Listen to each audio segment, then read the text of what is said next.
Sinopsis alang sa libro nga, Patriarka ug sa mga manalagna.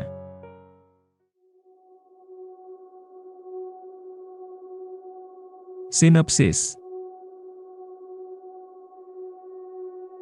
Ang libro nga Patriarka ug sa mga manalagna, maoy unang libro sa serye sa Conflict of the Ages.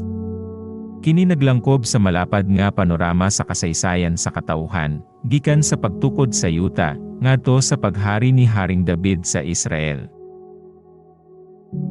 Ang manunulat, naglarawan sa makalilisang nga rebelyon nga nahitabo sa langit libo-libo katuig ang milabay, og nagpamatuod nga ang panag-away nga nagpadayon karon tali sa Satanas, og sa Dios nakaapektar sa matagtawo nga nagpuyo sa yuta.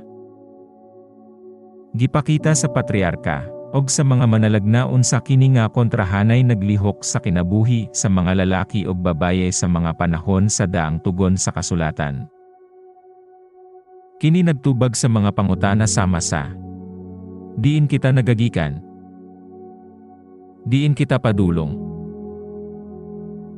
ug kon ang Dios makagahom sa tanan, ngano dili niya pugngan ang pagkuyanap sa dautan ug ang iyang makadaot nga mga resulta.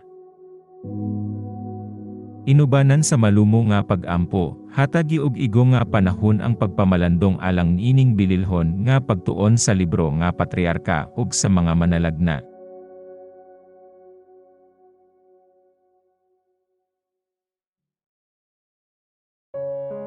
Salamat sa pagpamalandong.